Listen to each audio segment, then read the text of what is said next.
श्रीराम समर्थ. जय जय रघुवीर समर्थ. उमरखेडजवळ नदीकाठी मार्लेगाव नावाचे एक गाव आहे. तेथे एकदा मोठी जेवणावळ होती. पंक्तीवर पंक्ती उठत होत्या. पण काही पंक्ती झाल्यावर अचानक तूप संपले. तुपाचा पुरवठा करणारा इसम चिंताक्रांत झाला. त्याने व्यवस्था करून तूप आणण्याची सोय केली होती, पण तुपाच्या घागरी वेळेवर आल्या नाहीत. त्यामुळे तो अगदी रडवेला झाला. त्याला खूप वाईट वाटले. तेवढ्यात श्री तुकामाई तेथे अचानक प्रकट झाले व त्याला म्हणाले, मी तुला तूप उसने देतो, मग माझे मला परत दिले पाहिजे. त्याने कबूल केले. मग श्री तुकामाईंनी त्याला किती घागरी तूप पाहिजे तितक्या घागरी घेण्यास सांगून आपल्याबरोबर चलण्यास सांगितले.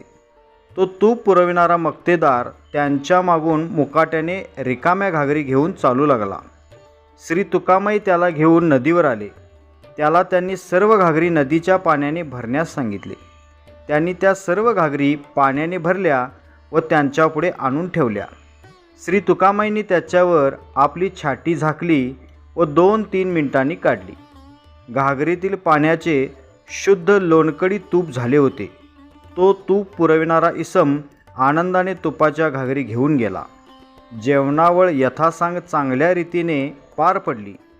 पुढे 1-2 दिवसांनी त्याने व्यवस्था केलेल्या तुपाच्या घागरी आल्या.